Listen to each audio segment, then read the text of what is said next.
What's up, everybody? Spoiler, I'm back at it with last week today, your weekly sports news show. That's a week too late. So let's get into the top stories of the week, man.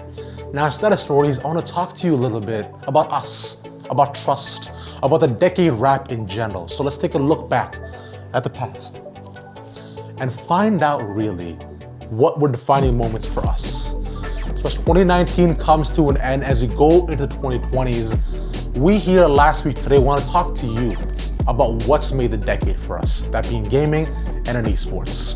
So, myself included, your host, but more importantly, your boy, will be talking to you along with our amazing editor extraordinaire, Ali, and one of the executives at Rumble Gaming, our head of talent, Reed Trimble.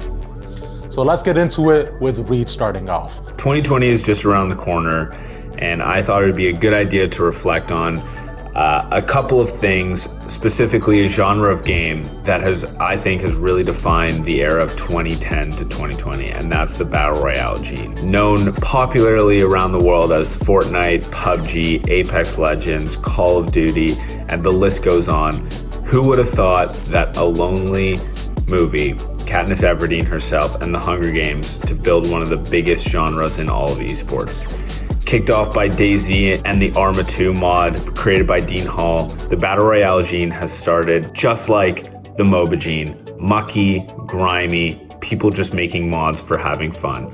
PlayerUnknown's Battle Royale really kicked this thing off, which saw the birth of H1Z1 and the real growth trajectory with help from major streamers like Ninja and Shroud. Now you're seeing 16-year-olds winning $3 million in Fortnite, you're seeing viewership records break, and it's all due to this one genre. And not just that, it's responsible for every single major publisher out there from EA to Activision scrambling to make things that are Battle Royale centric, that include Battle Royale modes in their games. So props to Dean, Arma 2, the whole team, but I really think this Battle Royale genre is continuing to push the boundaries of esports and gaming, and it was really the defining game genre of the 2010 to 2020 year. Thanks for that, Reed. That was absolutely amazing. That's crazy you said that. What? So let's get into it with Ali as well. Take it away, Ali. When we're taking a look back at the entire decade to see the biggest gaming phenomenons, I think nothing sums up our society better than Candy Crush. I know it's weird to say because mobile games aren't considered real gaming and all that, but ever since it came out in 2012 as a Facebook game, it was at the top.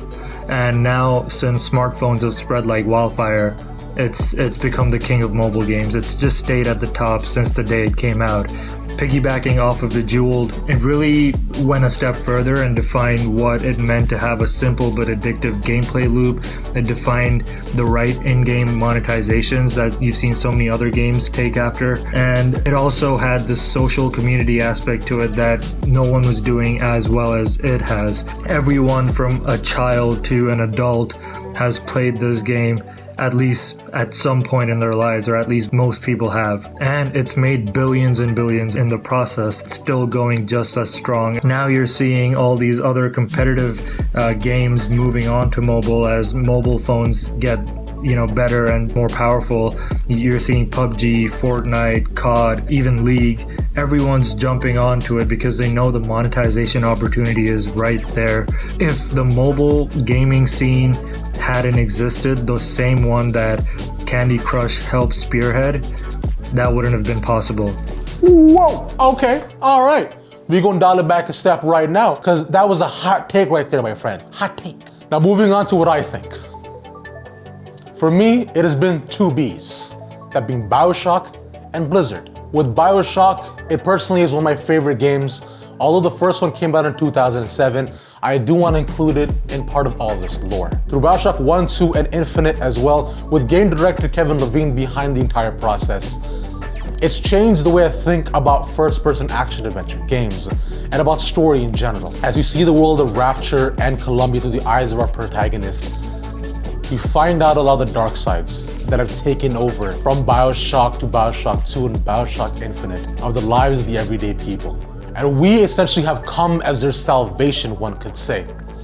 But as you go throughout the game and really experience the story elements, we see there's so much more to people's happiness or perceived unhappiness, really.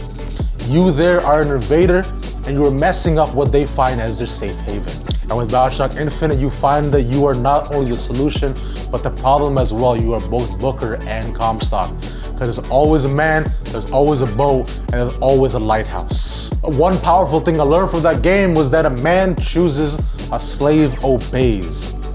And we, my friends, all have a choice. We choose to go down the route that we are here today. Everyone always has a choice, which is why I move on to my second story of Blizzard. In Blizzard, they made their choices to fight against free speech, to ban BlizzChunk, take away his prize money, fire those two casters, and suspend a lot more against the protests happening in Hong Kong to this day. We as a people need to fight for what's right. As I said before, we all have a choice. So Blizzard, when coming out and saying that they spoke too fast and moved too slow, and so on and so forth, I say that's incorrect. You make a choice as to what you find important, because yet again, no one does anything without any reason whatsoever, unless you're a crazy person, which I know you're not. And as we move forward in 2020, I want you to take those choices with you and grow them even further. Make more. Help this industry grow amazingly and do more for yourself. Now, we were here last week. Today, finally want to thank you all for watching and for your continued and immense support. We'll be back again on January 10th, so look forward to that. But until then, happy holidays. Thank you all for watching. And as always, I've been Rav. Have a great day and peace.